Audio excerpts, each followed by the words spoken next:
¿Qué es filosofía? Por José Ortega y Gasset. 5. Lección 4. Conocimiento del universo o multiverso. El primado del problema frente a sus soluciones. Problemas teóricos y problemas prácticos. Panlogismo y razón vital. Este curso filosófico, como el curso fluvial del Guadiana, comenzó a brotar en un lugar, luego desapareció bajo las arenas de un desierto y por fin volvió a alumbrar aquí. De aquella mi primera lección en la universidad, salvé aquí, como se suele en los incendios y otras catástrofes subitáneas, solo 2 puntos. Uno, el enunciado del tema titular de este curso. Otro, que una y otra vez quisiera recordar, mi propósito de no hacer vía rectilínea, sino desarrollar mi pensamiento en círculos sucesivos de radio menguante, en ruta, pues, espiral. Esto nos permite y nos obliga a presentar cada cuestión primero en su forma más vulgar y menos rigurosa, pero más comprensible, seguros de que la hallaremos siempre de nuevo tratada más enérgica y formalmente en algún círculo interior. Así, decía yo, no pocas cosas que en su primera aparición traen el cariz de ser solo una frase o una trivialidad, reaparecen otra vez como mejoradas por la fortuna, con aspecto más grave y original. Pues bien, con lo dicho, el último día hemos cumplido nuestro primer giro. Ahora debemos emprender lo que Platón llamaría nuestra segunda circunnavegación. Entrevimos que la verdad científica, la verdad física posee la admirable calidad de ser exacta, pero que es incompleta y penúltima. No se basta a sí misma. Su objeto es parcial, es solo un trozo del mundo y además parte de muchos supuestos que da sin más por buenos. Por tanto, no se apoya en sí misma, no tiene en sí misma su fundamento y raíz, no es una verdad radical. Por ello postula, exige integrarse en otras verdades no físicas ni científicas que sean completas y verdaderamente últimas. Donde acaba la física, no acaba el problema. El hombre que hay detrás del científico necesita una verdad integral y, quiera o no, por la constitución misma de su vida, se forma una concepción enteriza del universo. Vemos aquí en clara contraposición 2 tipos de verdad, la científica y la filosófica. Aquella es exacta pero insuficiente, esta es suficiente pero inexacta. Y resulta que esta, la inexacta, es una verdad más radical que aquella, por tanto y sin duda, una verdad de más alto rango. No solo porque su tema sea más amplio, sino aún como modo de conocimiento. En suma, que la verdad inexacta filosófica es una verdad más verdadera. Pero esto no debía extrañar. La tendencia reflexiva y vulgar a considerar la exactitud como un atributo que afecta a los quilates de la verdad carece por completo no solo de justificación, sino hasta de sentido. La exactitud no puede existir sino cuando se habla de objetos cuantitativos o, como Descartes dice, de quod recip magis et minus. Por tanto, de lo que se cuenta y se mide. No es, pues, en rigor, un atributo de la verdad como tal, sino de ciertas determinadas cosas que hay en el universo. En definitiva, solo de la cantidad y luego, con valor aproximado, de la materia. Una verdad puede ser muy exacta y ser, no obstante, muy poco verdad. Por ejemplo, casi todas las leyes de la física tienen una expresión exacta, pero como están obtenidas por un cálculo meramente estadístico, es decir, por un cálculo de probabilidades, tiene un valor solo probable. Se da el caso curioso, y el tema merecería ser tratado aparte, porque es candente y gravísimo, de que conforme la física se va haciendo más exacta, se les va convirtiendo entre las manos a los físicos en un sistema de meras probabilidades. Por tanto, de verdades de segunda clase, de casi verdades. La consecuencia de esto es uno de los motivos que llevan a los físicos actuales, gigantes creadores de un novísimo panorama cósmico, a ocuparse de la filosofía, a asentar su verdad gremial en una más completa verdad vital. Hemos tomado el día pasado un primer contacto con el hecho básico, con el hecho de todos los hechos que es nuestra vida y su horizonte el mundo. Este contacto era aún sobremanera impreciso y exento de evidencia. Casi parecía no más que una vaga reacción poética o patética. Sugiere, sin embargo, lo bastante para que columbremos cuál va a ser nuestra trayectoria. La filosofía de hace 50 años aspiraba, cuando más, a ser un complemento de las ciencias particulares. Cuando éstas llegaban al punto en que no podían ya obtener verdades claras, se encargaba a la pobre filosofía, especie de criada para todo, que completase la faena con algunas reverendas vaguedades. El hombre se instalaba dentro de la física y cuando ésta concluía, seguía el filósofo todo derecho en una especie de movimiento de inercia, usando para explicar lo que quedaba una suerte de física extramuros. Esta física más allá de la física era la metafísica, por tanto una física fuera de sí. Todavía la filosofía actual inglesa, Russell o Whitehead. Pero lo dicho antes anuncia que nuestro camino es opuesto. Hace que el físico, y lo mismo el matemático, o el historiador, o el artista, o el político, al notar los límites de su oficio, retroceda al fondo de sí mismo. Entonces se encuentra que él mismo no es físico, sino que la física es una entre innumerables cosas que hace en su vida de hombre. El físico resulta en su último fondo y sustrato todo un hombre, es vida humana. Y esta vida humana tiene la condición inevitable de referirse constantemente a un mundo íntegro, al universo. Antes de ser físico es hombre, y al serlo se preocupa del universo, es decir, filosofa, mejor o peor, técnica o espontáneamente, de modo oculto o salvaje. No será nuestro camino ir más allá de la física, sino al revés, retroceder de la física a la vida primaria y en ella hallar la raíz de la filosofía. Resulta esta, pues, no metafísica, sino antefísica. Nace de la vida misma y, como veremos muy estrictamente, esta no puede evitar, siquiera sea elementalmente, filosofar. Por esta razón, la primera respuesta a nuestra pregunta, ¿qué es filosofía?, podía sonar así: la filosofía es una cosa inevitable. A la pregunta, ¿qué es filosofía?, prometía yo el otro día contestar enunciando una serie de atributos, de notas y facciones que fuesen delimitando el perfil del pensamiento filosófico. Pero llegó el tiempo, gran segador, y cegó mi lección en flor cuando el concepto que buscábamos iba a madurar y desarrollarse. Tuve que concluir violentamente mi desarrollo en un punto cualquiera, allí donde el instante cronológico me obliga a terminar. Pero si ustedes hacen memoria, notarán que apenas sí habíamos pisado el umbral del tema, y es preciso que hoy ingresemos en su interior. Ensayábamos definir la filosofía como conocimiento del universo, pero al punto puse a ustedes en guardia.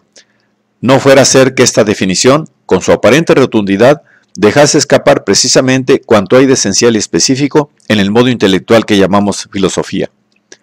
Este peligro, en rigor, no proviene de la definición misma, que es correcta, sino de la manera como solemos, sobre todo los hombres de razas calientes, leer y escuchar.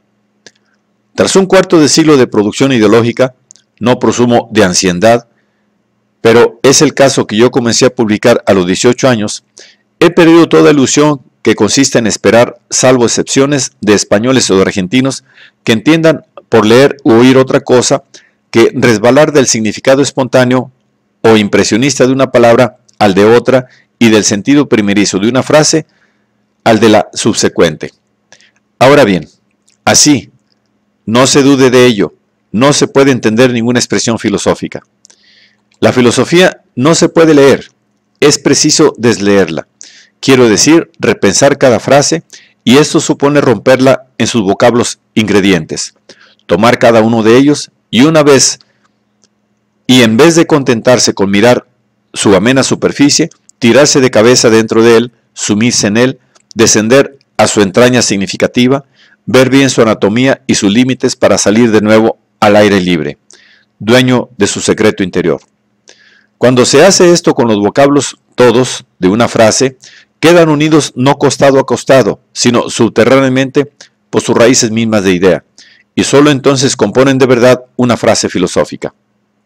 A la lectura deslizante u horizontal, a simple patinar mental, hay que sustituir la lectura vertical, la inmersión en el pequeño abismo que es cada palabra, fértil buceo sin escafandra. Así procuré instalar a ustedes sucesivamente sobre cada uno de los términos que componen aquella definición. Hoy Forzados a resumir lo dicho para reanudar nuestra trayectoria ideológica, se nos ofrece ocasión para afirmar lo ya enunciado y enriquecerlo notablemente. Me importa hacerlo así, porque es un análisis que yo sepa completamente nuevo y espero más riguroso que los usados. A la obra, pues. Universo es el nombre del tema, del asunto para cuya investigación ha nacido la filosofía.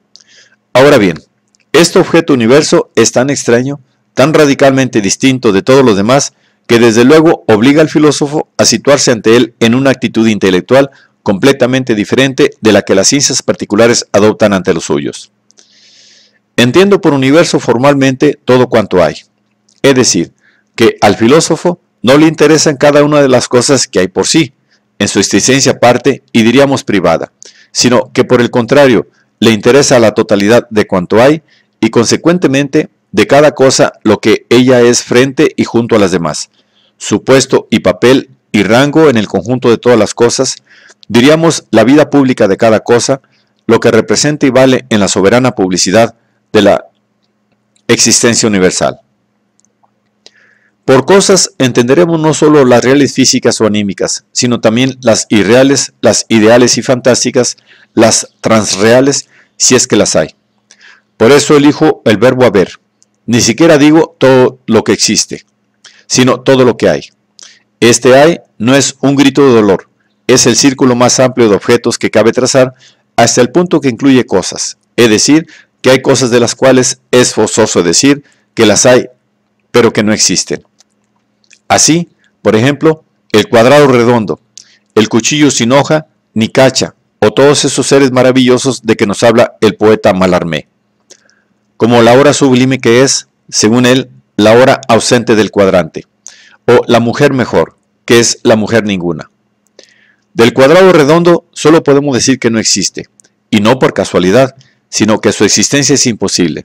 Pero para poder dictar sobre el pobre cuadrado redondo tan cruel sentencia, es evidente que tiene previamente que ser habido por nosotros. Es menester que en algún sentido lo haya. Decía yo que el matemático o el físico comienza por delimitar su objeto, por definirlo, y esta definición de lo numérico, del conjunto, o como se quiera comenzar la matemática, y lo mismo la definición del fenómeno físico, de lo material, contiene los atributos más esenciales del asunto. Comienzan, pues, las ciencias particulares, apartando, acotando su problema, y para ello comienzan sabiendo o creyendo saber de antemano lo más importante. Su faena se reduce a investigar la estructura interior de su objeto, su fino tejido íntimo, podríamos decir su histología. Mas cuando el filósofo parte a la pesquisa de todo cuanto hay, acepta un problema radical, un problema sin límites, un absoluto problema. De lo que busca, que es el universo, no sabe nada. Precisamente todo lo que ignora. Precisarlo significa definir con pleno rigor el problema de la filosofía en lo que tiene de más peregrino y sin par. Primero, al preguntarnos qué es todo lo que hay, no tenemos la menor sospecha de qué será eso que hay. Lo único que sabemos previamente de la filosofía es que hay esto y lo otro y lo demás allá, que es precisamente lo que no buscamos. Buscamos todo y lo que tenemos es siempre lo que no es todo. De este no sabemos nada y tal vez entre todas esas partes que ya tenemos no están las que nos son más importantes, las más importantes de cuanto hay. Segundo, pero ignoramos también si esto que hay será en efecto un todo, es decir, universo, o si por ventura, cuanto hay, forma más bien diversos todos, si es multiverso. 3. Pero ignoramos todavía más. Sea lo que hay universo o multiverso, al partir en nuestra empresa intelectual, ignoramos radicalmente si será cognoscible, es decir, si nuestro problema será soluble o no. Ruego a ustedes que no pasen desatentamente por delante de lo que acabo de decir. Constituye la dimensión más extraña del pensamiento filosófico, la que le proporciona un carácter exclusivo, la que mejor diferencia el modo intelectual y filosófico de todos los demás. La ciencia particular no duda de que su objeto sea cognoscible, dudará de que lo sea plenamente, y encontrará, dentro de su problema general, algunos especiales que no puede resolver. Inclusive, como la matemática, llegará a demostrar que son insolubles. Pero la actitud del científico implica la fe en la posibilidad de conocer su objeto. y no se trata de una vaga confianza humana, sino de algo constituyente de la ciencia misma, hasta el punto de que para ella definir su problema es una y misma cosa con fijar el método general de su solución. Dicho en otra forma, para el físico es problema lo que en principio se puede resolver. La solución le es en cierto modo anterior al problema. Se entiende que va a llamar solución y conocimiento al trato que el problema tolere. Así, de los colores y los sonidos, y los cambios sensibles en general, el físico solo puede conocer las relaciones cuantitativas, y aún estas, las situaciones en tiempo y espacio, solo relativamente, y aún estas relatividades, solo con la aproximación que los aparatos y nuestros sentidos permiten. Pues bien, a este resultado, teóricamente tan poco satisfactorio, llamará solución y conocimiento. Viceversa, considerará como problema físico solo lo que puede someterse a medidas y lo que acepta ese tratamiento metódico. Solo el filósofo hace ingrediente esencial de su actitud cognoscitiva la posibilidad de que su objeto sea indócil al conocimiento.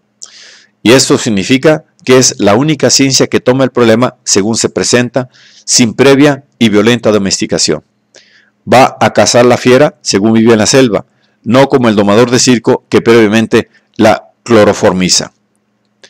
De suerte que no solo el problema filosófico es ilimitado en extensión, puesto que abarca todo y no tiene confines, sino que lo es también en intensidad problemática. No solo es el problema de lo absoluto, sino que es absolutamente problema. Cuando, en cambio, decimos que las ciencias particulares tratan un problema relativo o parcial, no solo sugerimos que se ocupan exclusivamente de un trozo de universo y nada más, sino que ese problema mismo se apoya en datos que se dan por sabidos y resueltos. Por tanto, que solo a medias es problema. Es este, a mi juicio, el momento de hacer una observación fundamental que me extraña no haber visto nunca expresada. Cuando se habla de nuestra actividad cognoscitiva o teorética, se define muy justamente como la operación mental que va desde la conciencia de un problema al logro de su solución. Lo malo es que se tiende a no considerar como importante en esa operación sino su última parte, el tratamiento y solución del problema. Por eso, cuando se piensa en la ciencia, se la suele ver como un repertorio de soluciones. En mi entender, es esto un error. En primer lugar, porque hablando rigurosamente y evitando, como exige el temple de nuestro tiempo, el utopismo, es muy discutible si algún problema ha sido nunca plenamente resuelto. Por lo tanto, no es la solución donde debemos cargar el acento al definir la ciencia. En segundo lugar, la ciencia es un proceso siempre fluyente y abierto hacia la solución. No es, pues de hecho, la arribada a la costa anhelada, sino que es la navegación porcelosa hacia ella.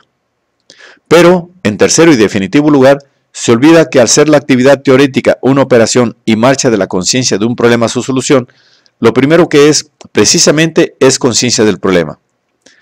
¿Por qué se deja esto a la espalda como detalle insignificante?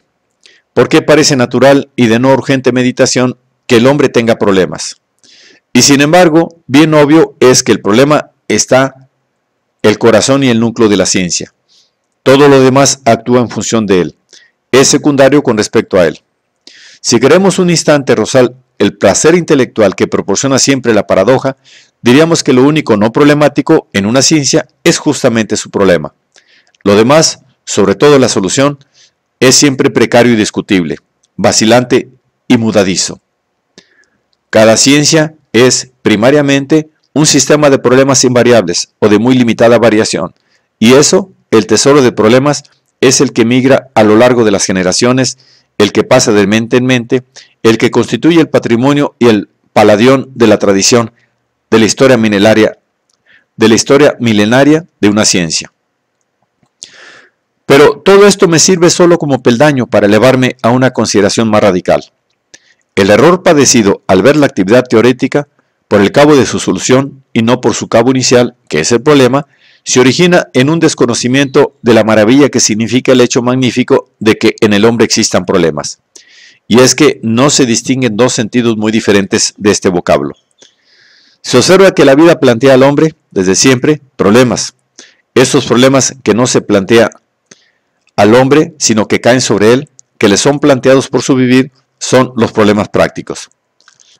Intentemos definir la actitud mental en que aparece un problema práctico. Estamos rodeados, cercados por la realidad cósmica, dentro de la cual vamos sumergidos. Esa realidad envolvente es material y es social. Sentimos de pronto una forzosidad o un deseo que para satisfacerse requeriría una realidad circundante distinta de la que es. Una piedra, por ejemplo, estorba nuestro avance por el camino. El problema práctico consiste en que una realidad diferente de la efectiva sustituya a esta, que hay un camino sin piedra. Por tanto, que algo que no es llegue a ser. El problema práctico es aquella actitud mental en que proyectamos una modificación de lo real, en que premeditamos dar ser a lo que no es, pero nos conviene que sea. En que premeditamos dar ser a lo que aún no es, pero nos conviene que sea. Nada más diverso de esta actitud que aquella en que surge un problema teórico. La expresión del problema en el lenguaje es la pregunta ¿qué es tal o cual cosa? Noten lo peregrino de este hecho mental. Es demanda pareja. Aquello de quien nos preguntamos ¿qué es? Está ahí. Es, en uno u otro sentido, sino no se nos ocurrirá preguntarnos nada acerca de ello. Pero resulta que no nos contentamos con que sea y esté ahí, sino al revés, nos inquieta que sea y que sea tal vez y que sea tal y como es, nos irrita su ser. ¿Por qué? Evidentemente, porque eso que es, tal y como está ante nosotros, no se basta a sí mismo, sino que al contrario, vemos que le falta su razón de ser. Vemos que si no es más que lo que parece ser, si no hay tras lo aparente algo más que lo complete y sostenga, su ser es incomprensible, o dicho de otro modo, su ser es un no ser, un pseudo ser, algo que no debe ser. ¿De dónde resulta que no hay problema teórico, sino se parte de algo que es, que está indiscutiblemente ahí y, no obstante, o por lo mismo, se lo piensa como no siendo, como no debiendo ser? La teoría, conviene recalcar la extravagancia del hecho, empieza, pues, negando la realidad, destruyendo virtualmente el mundo, aniquilándolo. Es un ideal retrotraer el mundo a la nada, a la antecreación, puesto que es un sorprendente de que sea y un rehacer hacia atrás el camino de su génesis. Sí, pues el problema práctico consiste en hacer que sea lo que no es, pero conviene, el problema teórico consiste en hacer que no sea lo que es y que, por ser tal, irrita al intelecto con su insuficiencia. Para mí, esta audacia del hombre que le lleva a negar provisionalmente el ser y al negarlo, convertírselo en problema, crearlo como problema, es lo característico y esencial de la actividad teórica, que, por lo mismo, considero irreductible a toda finalidad práctica, sea del orden que sea. Esto significa que hay dentro del hombre biológico y utilitario otro hombre lujoso y deportivo, que en vez de facilitarse la vida aprovechando lo real, se la complica suplantando el tranquilo ser del mundo por el inquieto ser de los problemas. Esta raíz o dimensión teórica del ser humano es un hecho último que hallamos en el cosmos y que es vano querer explicar como consecuencia del principio utilitario, usado para comprender casi todos los otros fenómenos de nuestro organismo viviente. No se diga, pues, que la necesidad de un problema práctico nos obliga a plantearnos problemas teóricos. ¿Por qué no acontece esto en el animal? ¿Qué tiene y siente, sin duda alguna? ¿Problemas prácticos? Ambas clases de problematismo tienen origen radicalmente distinto y no toleran una mutua reducción. Porque viceversa, un ser sin deseo, sin necesidades, sin apetito, un ser que fuese solo intelecto y que tendría problemas teóricos, no llegaría nunca a percibir un problema práctico. Hecha esta observación fundamental, la aplicamos inmediatamente a nuestro estudio sobre lo que es filosofía y decimos, si lo esencial en el homo theoreticus, en la actividad cognoscitiva, es su don de convertir las cosas en problemas, en descubrir su latente tragedia ontológica, no hay duda de que tanto más pura será la actitud teórica cuanto más problema sea su problema y viceversa, que en la medida en que un problema sea parcial, conserva la ciencia que lo trae un resto de actitud práctica, de utilitarismo ciego y no cognoscente, de prurito de acción y no pura contemplación. Contemplación pura es solo la teoría, y su etimología lo significa directamente. Por ser el de la filosofía, el único problema absoluto, es ella la sola actitud pura, radicalmente teorética. Es el conocimiento llevado a su máximo intento, es el heroísmo intelectual. Nada deja bajo sus plantas el filósofo que le sirva de cómoda sustentación, de tierra firme y sin temblor. Renuncia a toda seguridad previa. Se pone en absoluto peligro. Practica el sacrificio de todo su creer ingenuo. Se suicida como hombre vital para renacer transfigurado en pura intelección. Puede decir como Francisco de Asís: yo necesito poco y ese poco lo necesito muy poco. O bien como Fichte: filosofía es propiamente no vivir y vivir, propiamente no filosofar. Ya veremos, sin embargo, en qué sentido esencial y nuevo la filosofía, al menos mi filosofía, incluye también la vida. El problema nuestro era absolutamente problema porque comenzaba por admitirse su insolubilidad. Tal vez, decíamos, el universo o cuanto hay es incognoscible. Y puede ser incognoscible por dos razones distintas. Una de ellas consiste en que tal vez nuestra capacidad de conocer es limitada, como cree el positivismo, el relativismo y en general el criticismo. Pero también puede ser el universo incognoscible por una razón que las usadas teorías del conocimiento ignoran. A saber, porque aun siendo ilimitada nuestra inteligencia, el ser, el mundo, el universo, sea por sí mismo, por su misma contextura, opaco al pensamiento porque sea así en sí mismo irracional.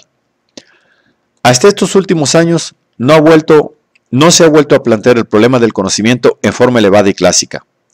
El mismo Kant, que fue agudísimo y genial y de valor permanente en la porción de él que trató, ha sido tal vez quien más ha contribuido a que no se viese en su integridad.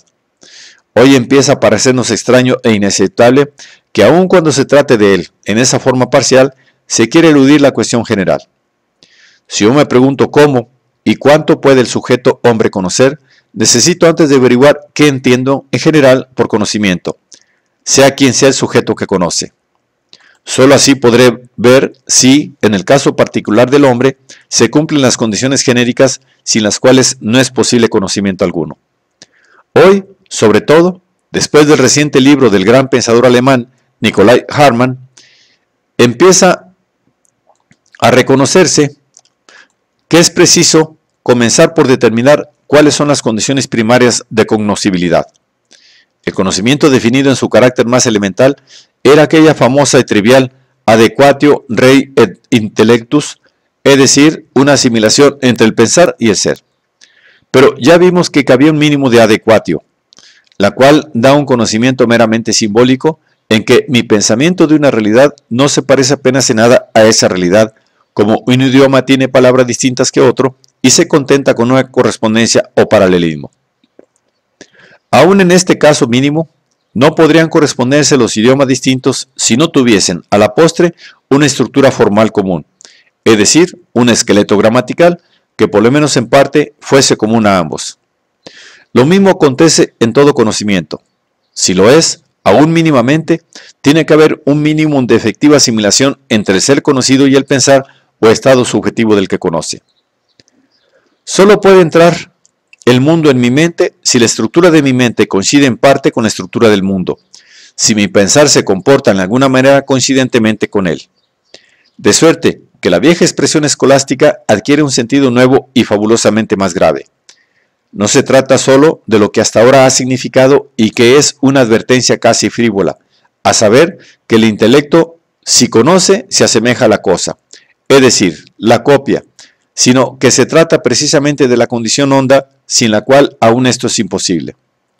En efecto, no puede mi pensamiento copiar la realidad, recibirla en sí, si ésta a su vez no se asemeja a mi pensar. Ahora pues, y creo esta fórmula también nueva, la adequatio entre ambos términos tiene que ser mutua.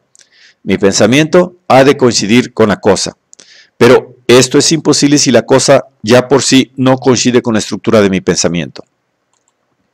De aquí que sin tener conciencia clara de esto, toda teoría del conocimiento, contra su voluntad, haya sido una ontología, es decir, una doctrina sobre qué es, por su parte, el ser y qué es, por su parte, el pensar. Al fin y al cabo, un ser o cosa particular y luego una comparación entre ambos, de la cual resultaba que se descubría unas veces al pensar como un resultado del ser, y esto era el realismo, y otras, viceversa, se mostraba que la estructura del ser procedía del pensar mismo, y esto era el idealismo. Pero en uno y otro caso se subentendía, sin clara coincidencia de ello, que era menester, para justificar el conocimiento, demostrar la identidad estructural de ambos términos. Así resume Kant toda su crítica de la razón pura en estas palabras erizadas de tecnicismo, pero que ahora, a mi juicio, cobran la más humilde y, porque humilde, desnuda, la más perfecta claridad. Las condiciones de la posibilidad de la experiencia, léase pensamiento, son las mismas que las condiciones de la posibilidad de los objetos, léase ser o realidad. Solo de esta suerte, repito, puede acometerse en serio y con todo su ideal, pavoroso dramatismo, el problema del conocimiento. Puede ocurrir que la textura del ser coincida por completo con la del pensar, es decir, que el ser funcione y sea lo mismo que el pensar funciona y es. Esta es la gran tesis del racionalismo, máximo optimismo gnoseológico. Si, en efecto, fuera así, para conocer bastaría con que el pensamiento se pensase a sí mismo, seguro de que fuera de él la realidad dócilmente, por obedecer a las mismas leyes que el pensar o logos, coincidirá con los resultados de ese análisis interno del pensamiento. Por eso Aristóteles hace que Dios, principio del universo, consista solo en un pensar sobre el pensar, noesis noesos, que solo con pensarse a sí mismo conoce su universo. Lo real, según esto, consiste en materia lógica, lo real es racional, como va a decir al otro extremo de la historia de la filosofía el otro racionalista, el panlogista Hegel. Si queremos sorprender en un rincón de descuido este mundo de filosofar racionalista, citaremos unas palabras de Leibniz perdidas hacia el final de sus nuevos ensayos sobre el entendimiento humano, y que no he visto citadas. Dice así, el gran optimista: este hombre está seguro que lo desconocido, es decir, lo real más allá de nuestro pensamiento, tendrá un modo de ser, un consistir, o como yo digo, una consistencia igual que lo real ya conocido, es decir, que la porción de realidad cuya consistencia ha resultado ya coincidir con la de nuestro pensar. Para mí, este es un ejemplo y lugar clásico de lo que llamo utopismo intelectual, es decir, la fe loca de que el pensamiento, al querer penetrar lo real en cualquier lugar, utopos, de su infinito cuerpo, lo hallará transparente, lo hallará coincidente con él. Si esto es así, yo no tengo que esperar a toparme con lo real y desconocido. Desde luego y por anticipado, sé cómo se comportará. Frente a este campeón del optimismo, pondríamos al extremo escepticismo, para el cual el ser no coincide nada con el pensar, por tanto es imposible todo conocimiento. Y entre medias situaremos la posición que parece más discreta, a saber, la que cree notar que el ser solo en parte coincide con el pensar, que solo ciertos objetos se comportan como se comporta el pensar. Esto es, lógicamente. Una teoría del conocimiento regida por este tercer punto de vista cuidaría de dibujar verazmente la línea de coincidencias y discrepancias entre el universo y el pensamiento. Dibujará un mapa del objetivo donde habrá zonas civiles o que el pensar puede penetrar, y zonas impenetrables, zonas irracionales del mundo. Por ejemplo, los números forman una provincia de objetos máximamente coincidente con el legos, hasta el punto que se ha creído posible racionalizar toda la matemática y construirla puramente con lógica. Pero en estos meses vivimos una de las grandes batallas gloriosas del intelecto que se han dado en la historia y que, junto con la física actual, bastaría para ennoblecer a nuestra época con la vasta procesión de los tiempos. Me refiero al ensayo de Brouwer y Weyl. Que Brouwer y Weyl hacen de demostrar la discrepancia parcial que hay entre la consistencia del número y la de los conceptos. Por tanto, la imposibilidad de una matemática lógica o formalista, la necesidad de una matemática fiel a la peculiaridad de su objeto, que ellos llaman intuicionista, una matemática que no sea lógica, sino precisamente matemática. Si de la matemática ascendemos a objetos más complicados, la materia física, la vida orgánica, la vida psíquica, la vida social, la vida histórica, la dosis de irracionalidad e impenetrabilidad al puro pensar crece, y es lo más probable que cuando el objeto de que se trata es nada menos que el universo, la porción de él cimarrona, ininteligible por los medios del puro logos tradicional, sea máxima. Todavía en la física la razón camina holgada, Pero como dice admirablemente Bergson, bien que por motivos menos admirables, fuera de la física es preciso hacer inspeccionar a la razón por el buen sentido. Esto que Bergson llama buen sentido es lo que yo he llamado muy formalmente razón vital, una razón más amplia que la otra, para la cual son racionales no pocos objetos que frente a la vieja razón, o razón conceptual o razón pura, son en efecto irracionales. Pero también sería una mala inteligencia, por ventura, la más grave de todas, interpretar la definición de la filosofía como doctrina del universo, y la tendencia a construir un máximum de corpus filosófico como una recaída ingenua en la vieja metafísica. Estas objeciones externas, políticas, pedagógicas, higiénicas, a un pensamiento que avanza en virtud de razones internas, son siempre pueriles, frívolas, y voy a decir más, faltas de veracidad teorética. En general, todo el que ataque una obra de teoría por motivos forasteros a ella misma y mediante argumenta hominis ad hominem, declara automáticamente su incapacidad como hombre de teoría. No vale hablar de las cosas por delante de ellas sin entrar en ellas. No vale el verbeirden en que se eluden las cuestiones mismas sobre las cuales precisamente se pretende sentenciar. Yo incito a las generaciones nuevas de la intelectualidad española para que sean en este punto sobremanera exigentes, porque esa es la condición esencial para que en un país llegue a haber en serio y con verdad vida intelectual. Lo demás no es, como dice el personaje de una novela española, más que carrocería. Mal puede ser una filosofía definida según hemos visto, y para la cual es de rigor, es esencial admitir por anticipado la posible incognoscibilidad de su objeto. Mal puede ser una ingenua recaída en la vieja metafísica. Nunca, que yo sepa, se ha dado al punto de partida filosófica una expresión más exigente de criticismo, de cautela. Pero fieles, y esto es lo característico de la situación actual, fieles al modo heroico de conocer y pensar que es, quiérase o no, en su esencia misma la filosofía, no podemos contentarnos con ser cautos, sino que necesitamos ser completos. Cautela, pues, pero sin suspicacia, con naturalidad. No hay que ponerse ante el universo suspicaz como un aldeano. El positivismo fue una filosofía aldeana. Como Hegel dice, el miedo a errar es ya un error, y si se analiza, se descubre en su fondo un miedo a la verdad. El filósofo que está dispuesto al máximo peligro intelectual, que expone íntegro su pensamiento, tiene obligación de ejercitar plena libertad, librarse de todo, inclusive de esa suspicacia labriega ante una posible metafísica.